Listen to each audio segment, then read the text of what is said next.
Hey, Teresa.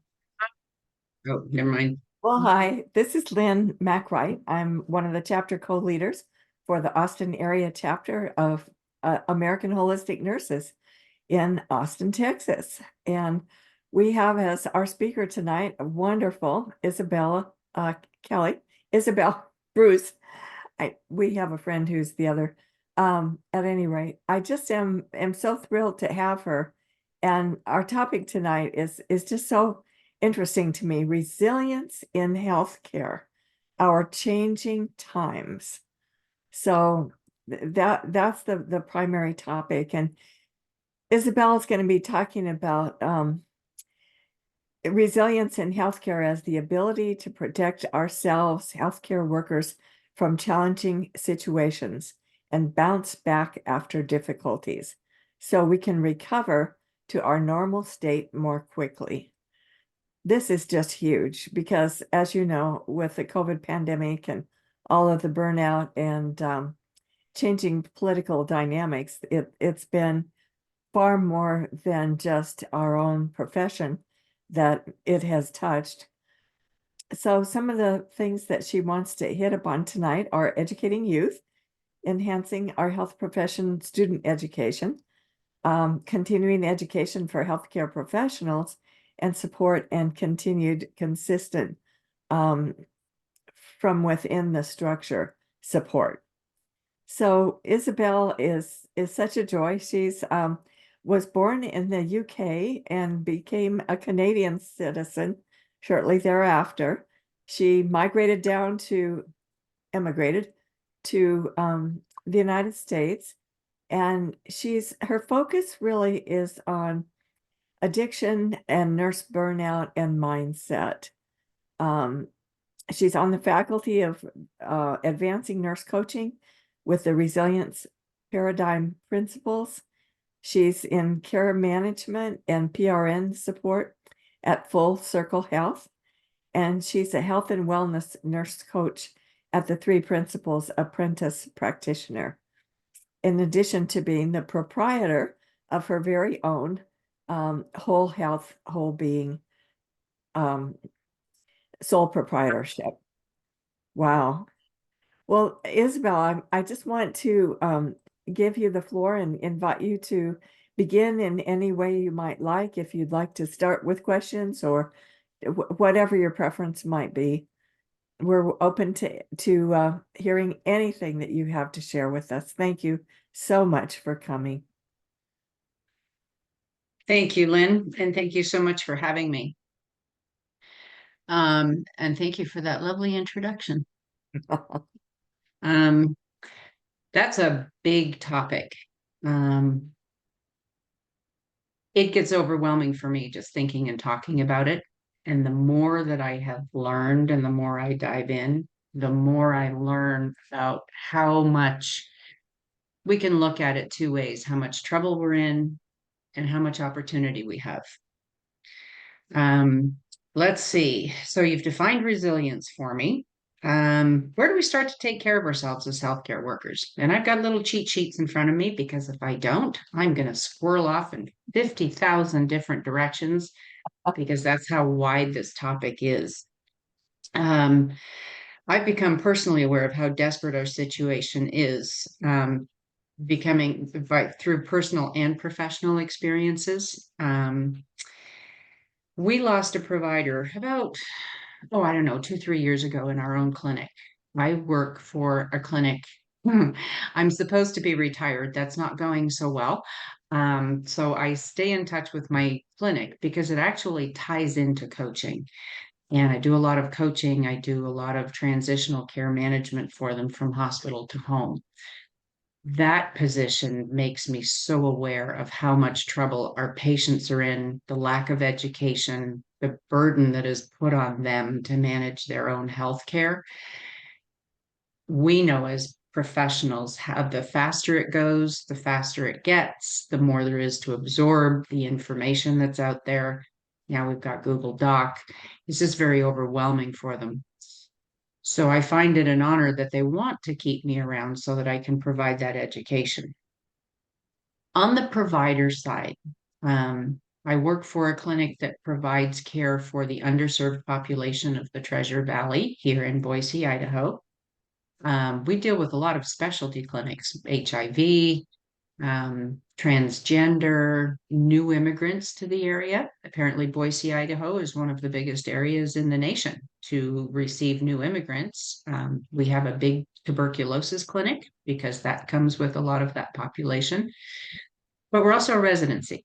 And so we teach new doctors how to become doctors once they've had all that book knowledge stuffed into their heads. um, I'm amazed at our residents. They are young, they are vibrant, they are ambitious. They have a lot going on. Their residency, they've just finished school. A lot of them are having babies and starting families, and they're dealing with those challenging populations and our challenging system. About 2, 3 years ago, I worked with a young doctor who was struggling. He wanted to provide proper care, what he defined as proper care for his patients.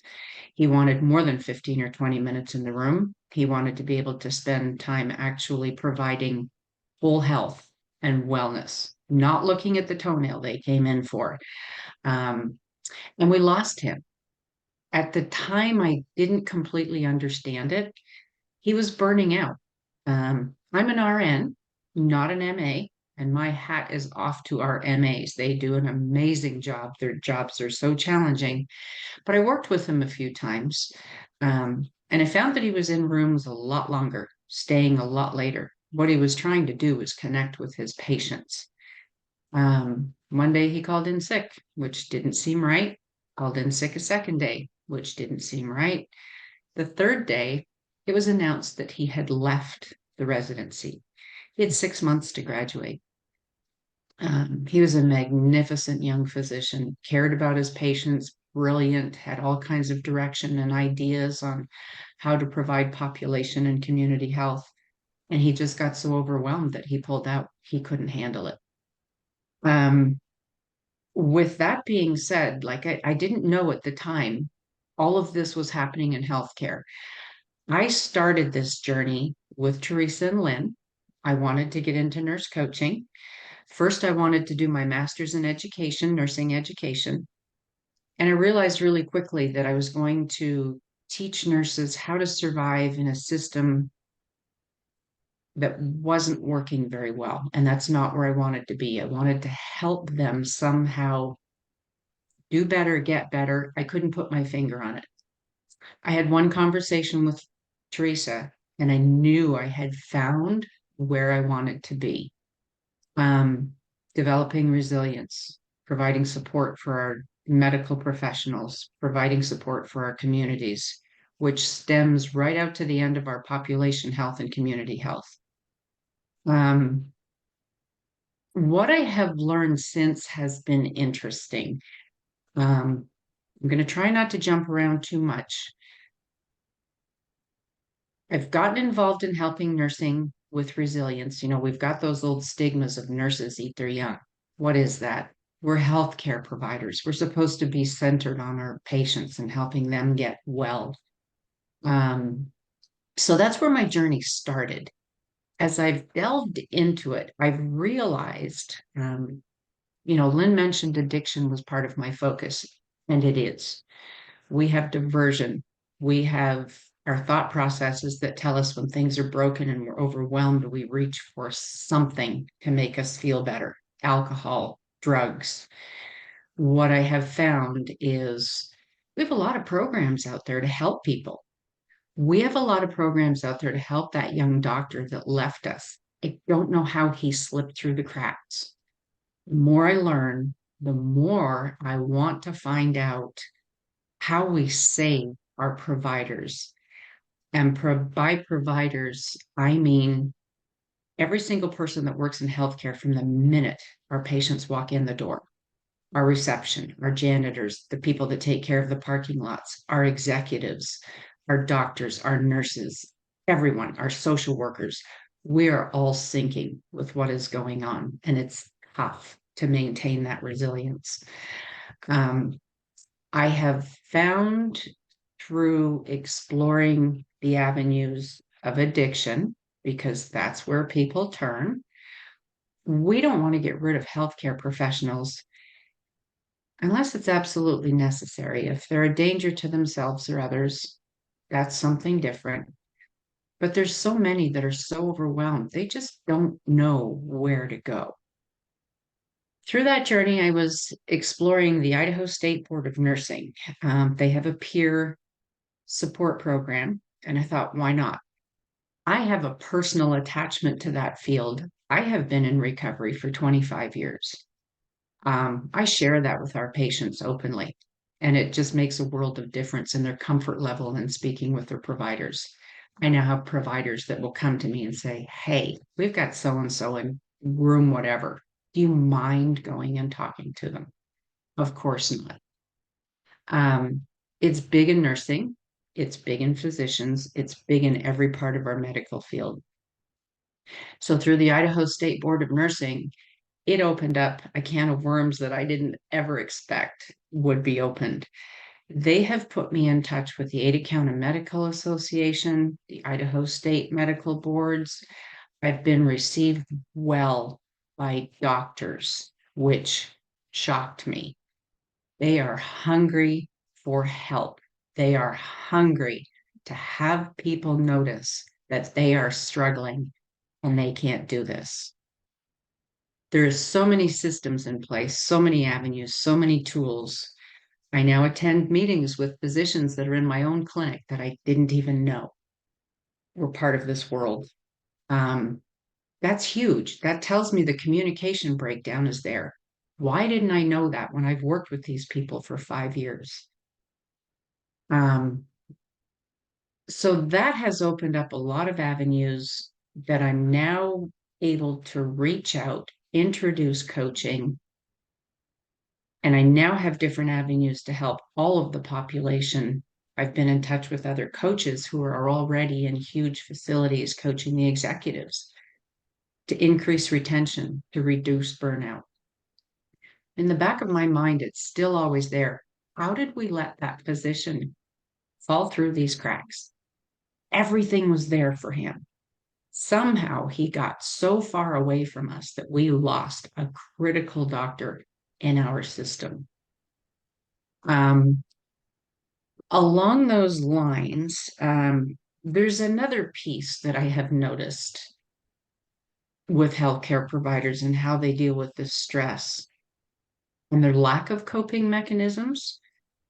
Through my own experiences, again, I got injured a couple of years ago and nobody could figure out what was going on. And so I was at a multitude of doctors in our own clinic. And in particular, I went to one physician that I've worked with for years, wonderful physician, orthopedic surgeon, has people up and walking with no meds and no DME in a week. Worked with him in home health. He's highly regarded in our community. Fantastic at what he does to produce those results, well respected. He was arrested for inappropriate touching while I was under his care. It absolutely devastated my world. Who was I going to go to for care? How do I get this fixed? He was doing such a wonderful job. What has come out of that now is, I was fine, but a lot of people emotionally would have been devastated by that. What I took out of it was what happened? Where was the breakdown? How did we not notice this? How many patients did he damage? And what did we miss in helping him? That's the big takeaway. How was this doctor who was so renowned, so well respected? What else was he doing? What kind of stress was he under? Shortly after that, a chiropractor I was seeing also arrested for taking pictures of patients while they were changing. This was a young man, 30, maybe 33 years old, wonderful to talk to. I could see some of the stress behaviors while I was seeing him. Got arrested for taking pictures of us while we were changing. I don't know if I was one of them. I really don't care. It didn't bother me. Um, that could have devastated a lot of other patients. And again, I'm back to this wonderful young man with a huge medical career, his own business ahead of him, What was going on in both of those people's worlds that we didn't see as healthcare supporters, that we could have saved that from happening and we could have prevented that damage in our healthcare system? How do we stop this? What I have found is this, like I said, this plethora of help um, that is available to our providers, but we're not reaching them. How? Some of the providers that I have been in touch with have opened my eyes to a bigger peripheral. There's a lot of our providers that are so upset with our system. I've been focused on nurses. We provide bedside care. We have more direct contact with the patients. We're the most renowned, the most respected profession in the world, I think. What about our providers? Some of these providers have opened my eyes, which has taken me on a journey of a bigger scope of who I want to address. Um, a psychiatrist I was in touch with sent me a couple of articles, and boy, did it open my eyes. He's angry. He's angry. He doesn't have any resilience. He said it's burnt out. It's over pushed on the market. I'm not interested in coaching. I'm not interested in resilience. I'm not interested in mindset. That got my attention. He is so burnt out. His patient was charged $75,000, I think he said, for a medication in the UK that costs $241. He's furious that he can't get the help for his patients. He practices out of his home. His wife is also a psychiatrist. He refuses to have anything to do with the medical industry as far as he can, but still take care of his patients because he doesn't like the fact that his patients will be in that environment and he doesn't want them anywhere near the toxicity, his words, the toxicity of our system. Um, I have other doctors I'm in touch. This was a good one. Another doctor that was in one of our meetings. So sad. He's partly retired. Apparently, he does it like me. He doesn't know how. He works 2 days a week with a skilled nursing facility. And he was explaining a story where we're having trouble, like everywhere else in the world, getting nurses, retaining nurses. And so they use a lot of traveling nurses. And now they're running into trouble with consistency of care, consistency in documentation. And so they reviewed this and they decided that they were going to fire that agency.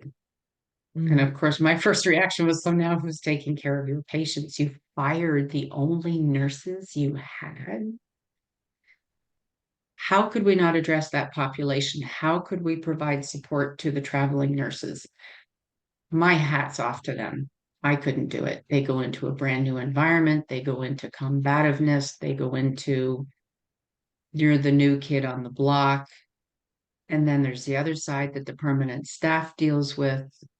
You're the new kid on the block, but you don't care. You're not here for very long. You're only here to fill a spot and make big dollars, yada, yada, yada. It's just a huge, huge big hole that I really didn't know existed.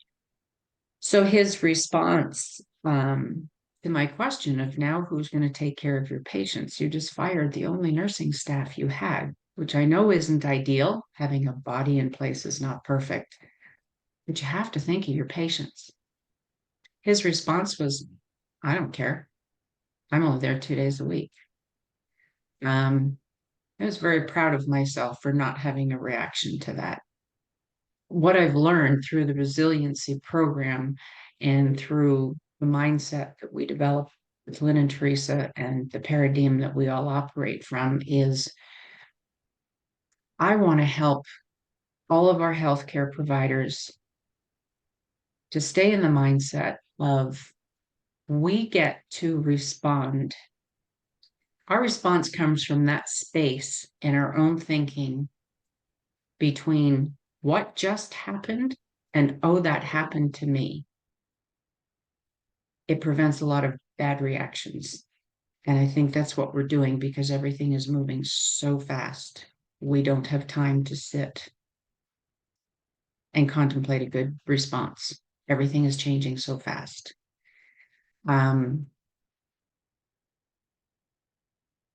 of what I also learned in some of the articles that they sent me is the accountability of the people that are actually running the show. We have no transparency, we have no accountability. We have a huge hospital here in town. They were given $14 million last year alone, and it was to be dispersed amongst our community, population health, improving the systems that we have, helping, we've got a growing homeless population here. Again, part of the community that we serve, we're tied very tightly to that hospital. No one knows where that money went. But there's a lot of questions about the salaries that the executives are pulling out of that hospital. And it's creating, think of it, all these doctors are dealing with this on a daily basis. They're not focused on patients. It's pulling away from, why are we doing this? We're the only ones that care. We feel it as nurses. They deal with that at a much higher level. It affects their paychecks. We're kind of removed from that, but it trickles down the line. So yeah, we have another system in town. It's called Salser Medical Group. It's been here for years. And through mismanagement of funds, they're going to be closing their doors at the end of March if they don't find a buyer. They've been in trouble a couple of times before, and our system has said that this big hospital cannot purchase them because of the monopolization of the healthcare system. We now have 80 to 100,000 patients that are going to be without a provider. We have 400 support staff that are going to be without a job. And we have, I think, between 200 and 400 providers that are also going to be looking for a place to go. The population supposedly here is about 250,000. Because of the growth, I think that's a lie. Different conversation, but if those numbers are accurate, half of our population just lost their providers when those doors close. That's huge. But I'm also learning and looking at systems throughout the country. I'm trying to relocate my home. This has gotten just a little bit too big for me. And all of our systems are in trouble. Our small towns are closing hospitals everywhere. Back to that injury, I keep thinking, gee, you need to stay here because this is where your providers are. Doesn't make any difference. We don't know who's going to survive this. So it's become more important to me that we need to support the staff. One of the remarks, I'm going to close my door. My dog wants to be in on this conversation.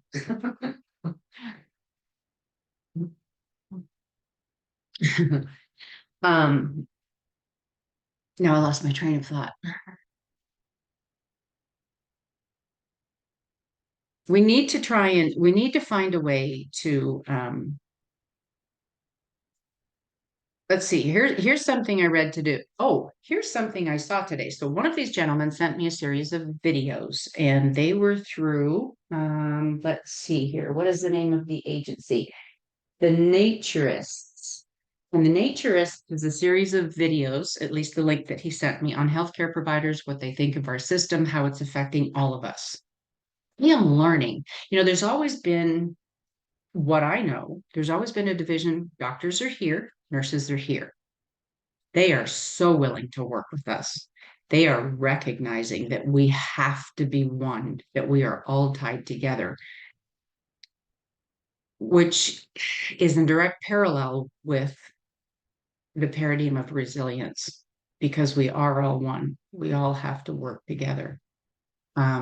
I heard a story today from a young lady, doctor. She came from a pretty poor background, and it was about how she came up and is getting into the medical industry. Again, that combativeness that keeps us away from our focus, which is our patients.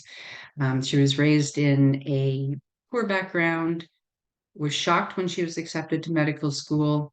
And what she learned once she was in there is that most of our providers, at least in her perception, I'm still exploring this, at least in her perception, are from an affluent background.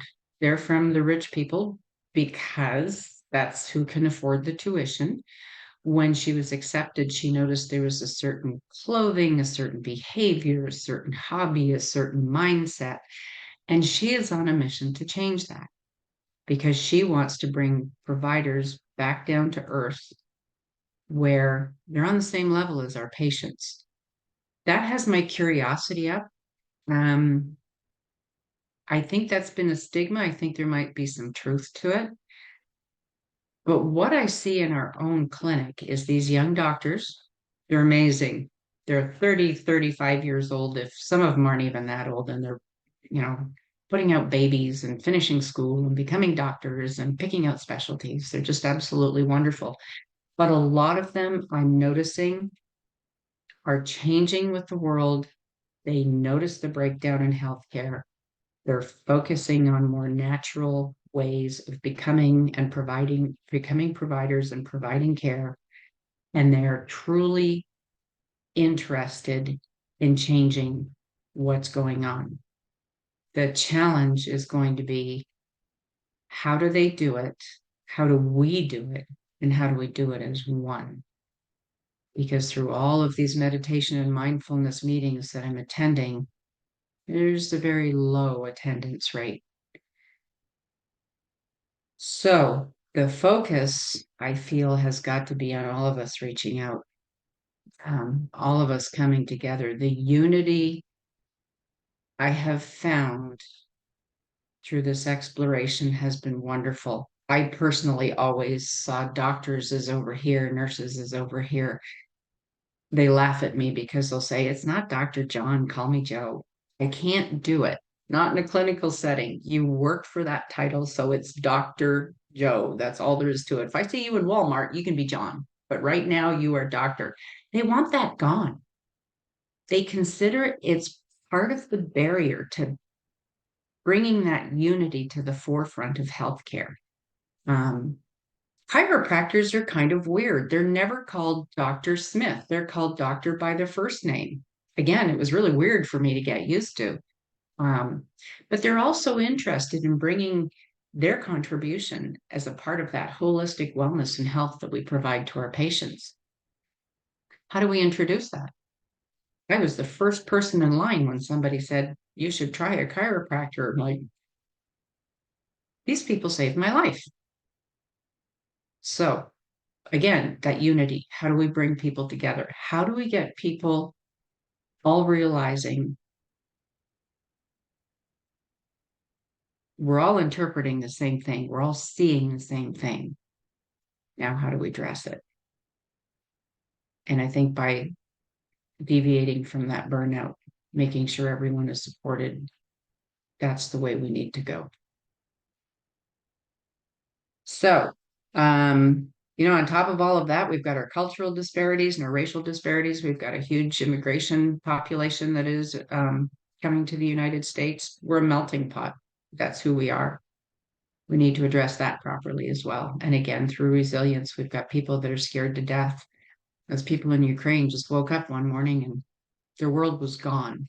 Now we have Israel in the mix, and all of those people are coming here for safety and security. And so that is making our providers also feel very overwhelmed. They can't handle who we have here now. How do we handle more? Again, it's mindset. It's taking care of ourselves first. It's making sure we have what we need, from proper nutrition and exercise and counseling and whatever it takes to make sure that we're strong enough to take on what's coming in front of us.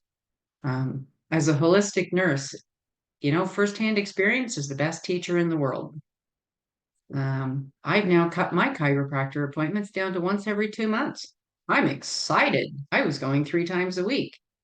I had to teach myself that I wasn't following all of my own advice, because we get busy, because we're taking care of life, and our providers are the same. Back to that young fellow that we lost. He's still lost because we can't get through to him. His burnout hit that level. And we don't need that to happen on top of all of the agencies, the hospitals, the clinics that financially aren't stable enough to stay afloat. It's expensive to stay in healthcare. Years ago, I watched a young physician. Her one wall in her office was literally wallpapered with babies that she had delivered. And when it was mandated that we had to go to electronic paperwork, she lost her business. She lost her practice. And so now she works for the VA. I had the opportunity of working with her there for a very short time as a nurse, which was quite a switch from being her patient. But we lost a fantastic family doctor in our community because the costs put her out of business. It was so sad. So my journey continues. I'm learning more. I'm trying to build my own coaching practice, and my biggest thing is finding clients. But what I did not realize is the resistance that is out there because of the damage that has been done. And people are starting to lose belief. And so it's more important than ever that just through simple conversations, through reaching out, we can make a difference. We're having a meeting with the Idaho State Board of Nursing, and I hope to be on their peer review committee in the next month or so that I can help review nurses that come in front of them with addiction and diversion problems. Let's see if we can save them. Let's see if we can save a good nurse. Let's see what's behind whatever thought process has told them that picking up a drug was going to help them. We're overworked, we're underpaid, we have too many patients. We need to just keep taking those challenges as opportunities and going forward. There's a whole bigger world out there than I ever realized. And hopefully I get to be a little part of the solution. I think that's about all I've got, Lynn. I could talk on this all night, for heaven's sakes. Um, we have the innate ability to affect change simultaneously at every level in healthcare. Um, and even our receptionists, they're important. Teresa reminds me, I'll finish with this. Teresa reminds me of this story that I had the great opportunity of being a part of a couple of years ago.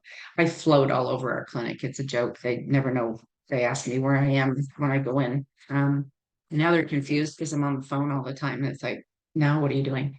But I was in our GI department for a while.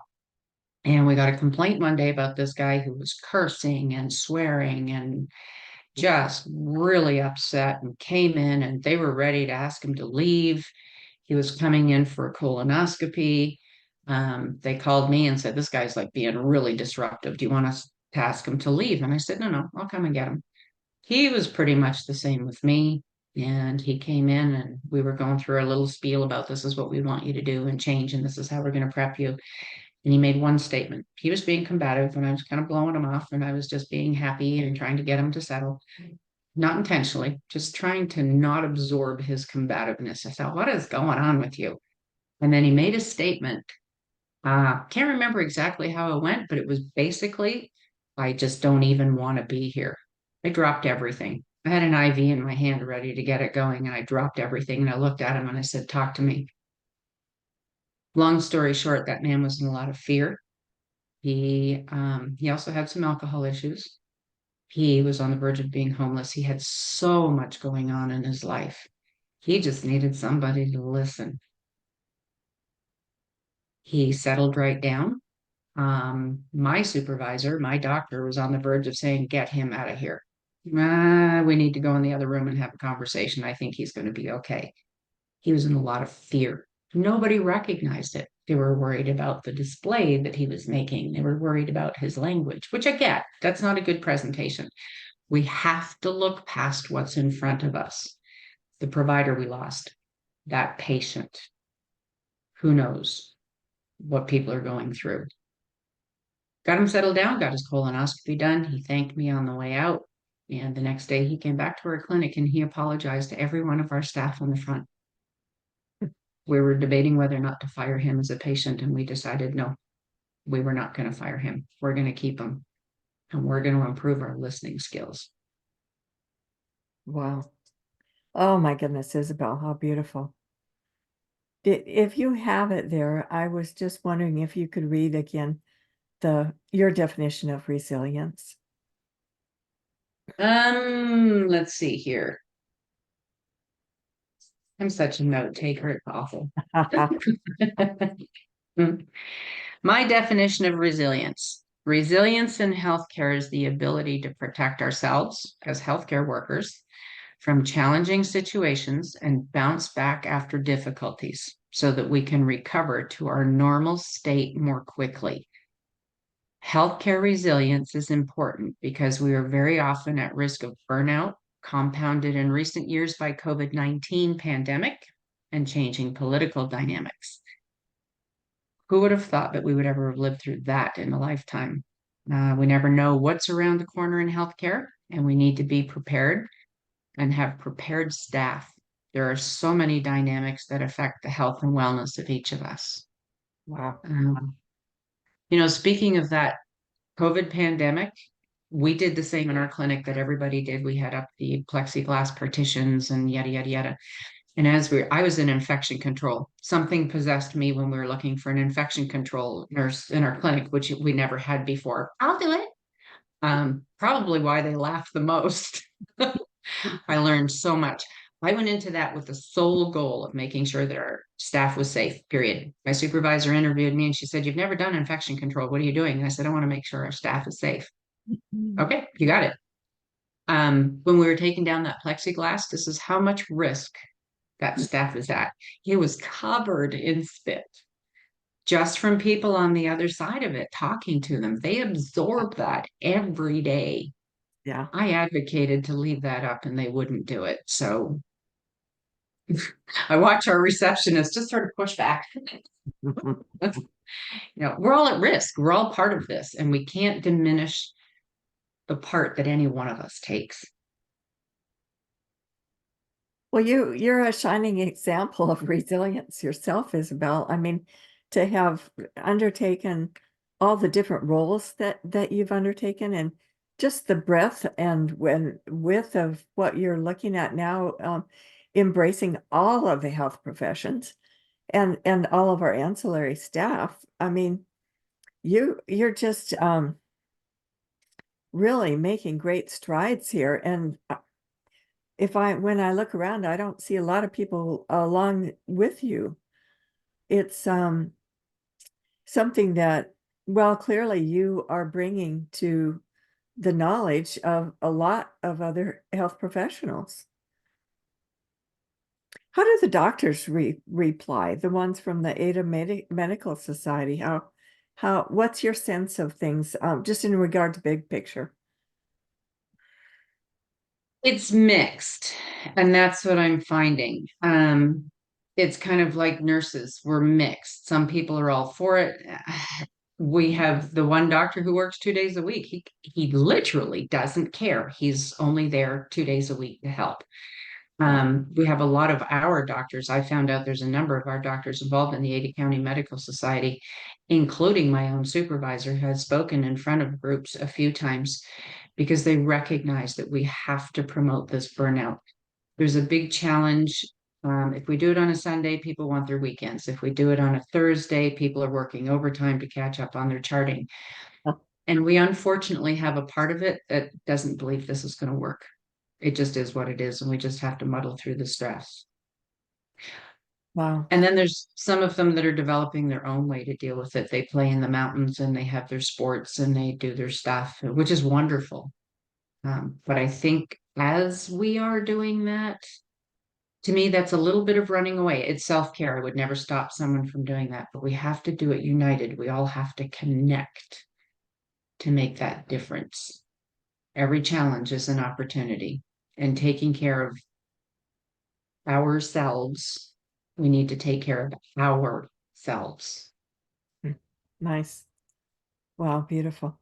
Well, I would love to open it up for questions, and feel free to just unmute yourselves and speak, or raise your hand, whichever.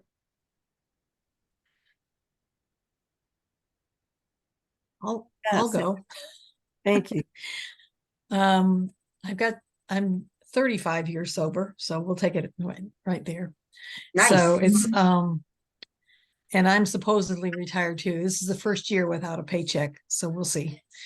I'm constantly doing talks, but my perspective on resilience has been over the last 20 plus years, and it comes more from it came from watching residents when I was a young nurse come in as nice guys and leave as jerks. I also saw the damage we were doing in nursing education, what was happening there. It was counterproductive to what, I don't know, somehow I had a feeling of we could do better. So the resilience I've worked with is like from within, and the new trauma information is it's like I've been doing this for 20 years and I woke up to the trauma information maybe 5 years ago and I'm going, boing, it's like of what we're dealing with disconnected people from the assault on the autonomic nervous system from just our society. And we make it worse or we make it better. So I was in listening to Dr. Vanderkolk the other day. It was information that should be in our schools is reading, writing, arithmetic, and the fourth R is what did he call it? Self-regulation.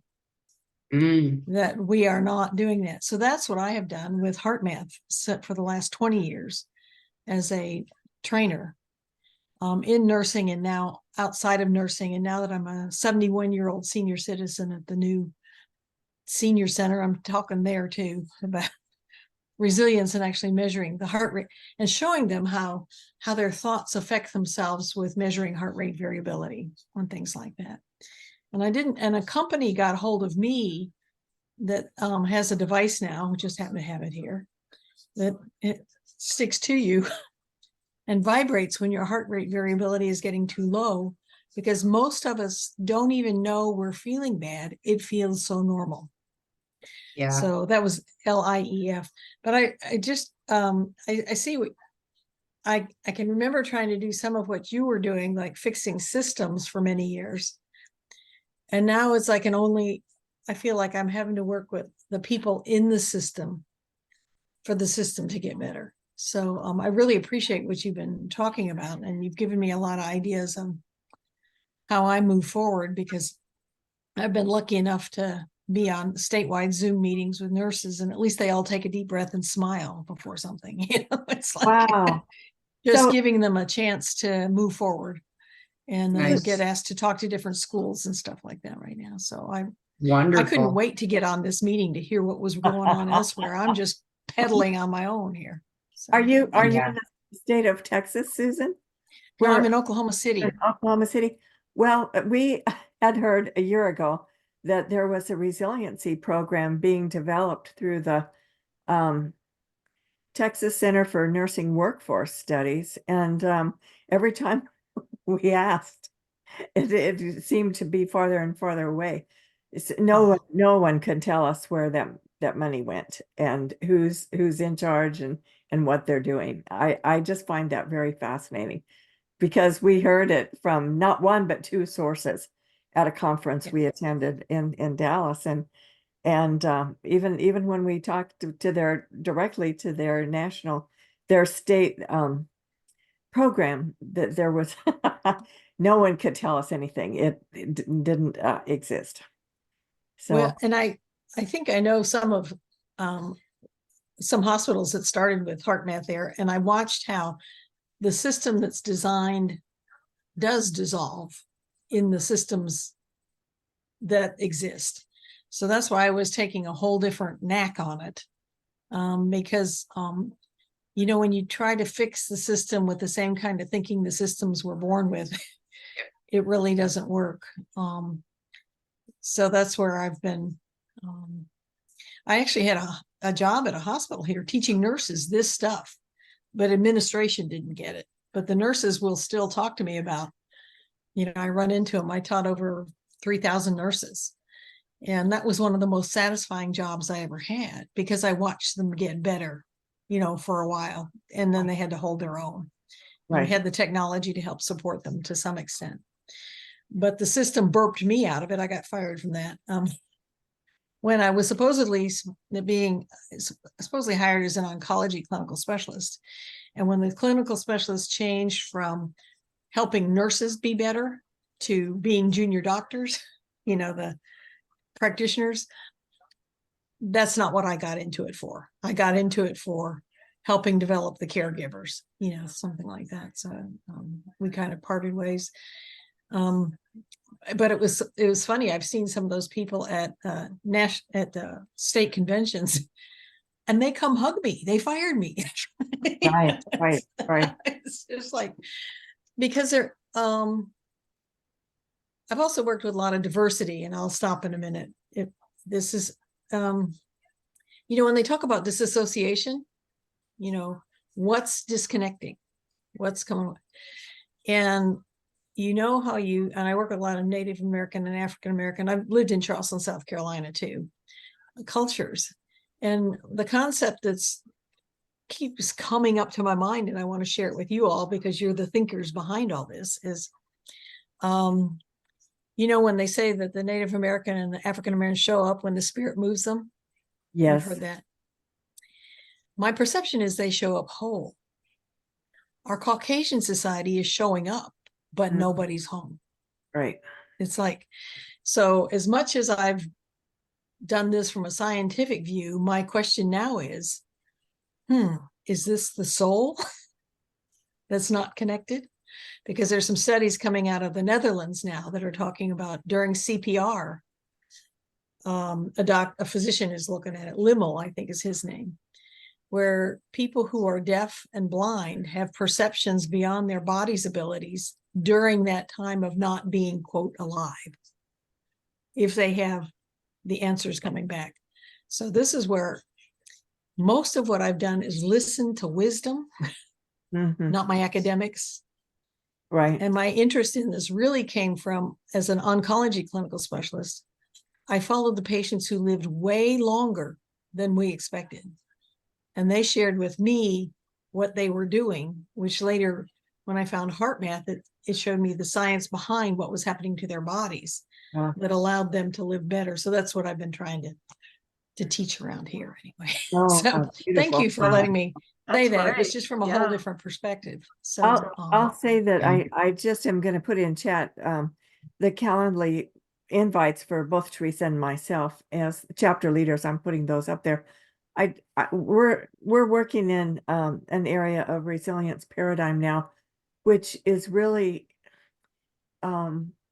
working from knowledge and wisdom, and it seems to have disappeared. And I know when we started this particular organization, our Austin area chapter of the Holistic Nurses, we invited Dr. Carol Andrick, who later became the president of American Holistic Nurses. And I said, well, let's call your lecture Bringing Holism to Nursing. And she said, oh, Lyn, that wouldn't be right. We're bringing holism back to nursing. yes. So here we are. Yeah. Right. Yeah. Sad, it's all your turn. I think we have a few minutes left, about 5. Right. I thought it was interesting when you said that the Native American and Hispanic populations show up whole, but Caucasians don't always. I think that's a lack of hope. Because our families aren't as connected as those cultures. And we need each other to bounce ideas off of, to feel like someone cares about us, and we don't know it. And so it's again a re-education, I think, of society, that you're already whole. You really are whole. Let us help you remember. And the We nurses have to start that from so young. You know, we're missing it. Yeah. Well, we have a lot of people who didn't have it for themselves. They don't give it to their children. That's what I'm talking, generationally. Absolutely. Generationally. My husband and I, we have a granddaughter who's 25, married, 3 kids, and they're having just normal, living together kinds of issues. And I asked her, I said, who mentored him when he was young? And she's like, what do you mean? She's like, oh no, his family doesn't talk about emotions or any of that. So he has nothing to compare it to. They asked us to mentor them as a young couple. Nice. In in Oklahoma, we're number 3, 1, 2, or 3 for death of women by domestic violence. Wow. And my perspective is, it's almost like being raised feral. Yeah. The emotions aren't Yeah. dealt with. And it's the level of frustration is just unfathomable for not having the tools to know how to navigate outside of you do it my way or you're Right, out. right. Well, I think nurse coaches will be changing that as we move back to the communities and start doing education, mentoring, whatever way we can get in to see our public and share the knowledge of nursing. I love Lyn quotes at Florence Nightingale all the time, that nursing is knowledge. The knowledge of how to put the Constitution, which is mind, body, and spirit, into a state of health. And it I truly love is that. knowledge everyone ought to have. And I say that to people sometimes, they're like, well, what do nurses know that I don't? And I was like, if you only knew. Right? Lots and But lots. they're the first ones that call when Mhm. they don't know what to do. Like, well, so you're a nurse. And so, we all get those phone calls, and it's time for us to share what we know and build.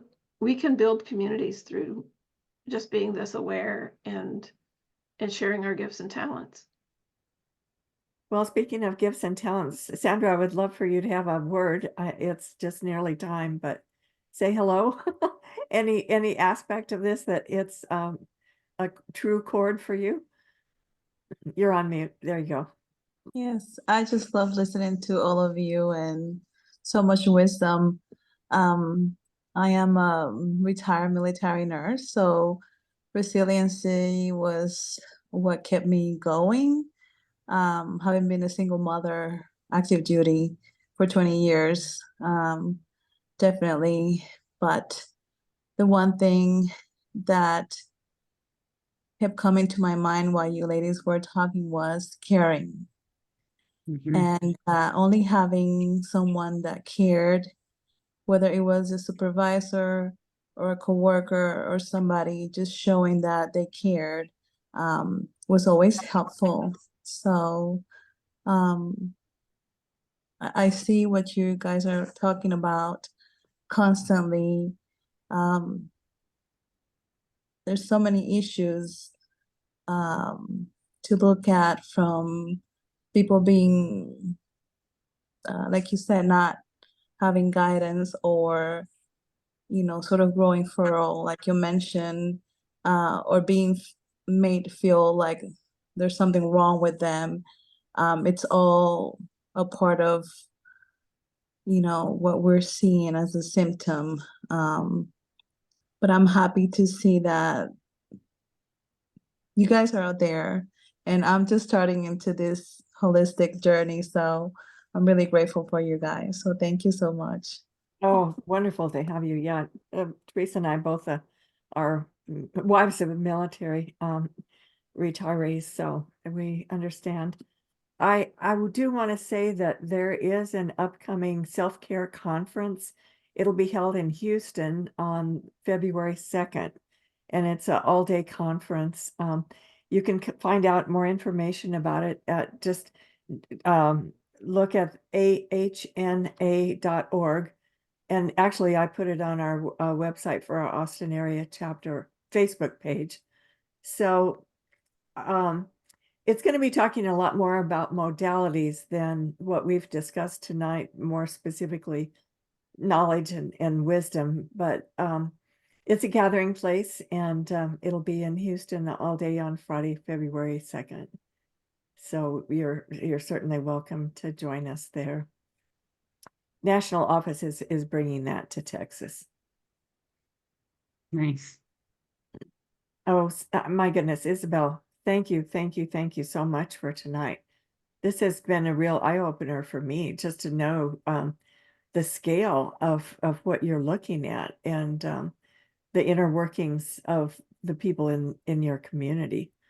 My clinical specialty is community health, so I learned a lot about the inner workings between the institutions and the agencies of a given community, and how they can work together to benefit all of us. But you've done a masterful job of putting together what appears to be tonight a huge gaping hole in our system. So thank you so much for venturing into that and bringing us word from the inside. And I would say, you know, that for myself at least, I heard a lot of optimism about the future of where we're headed in healthcare, truly bringing health to healthcare. Teresa, last words? Oh, Isabel, thank you so much for being here. Always Thank love you. to hear you talk. Inspiring to me for your detective sleuth skills. Accidental fall-upons.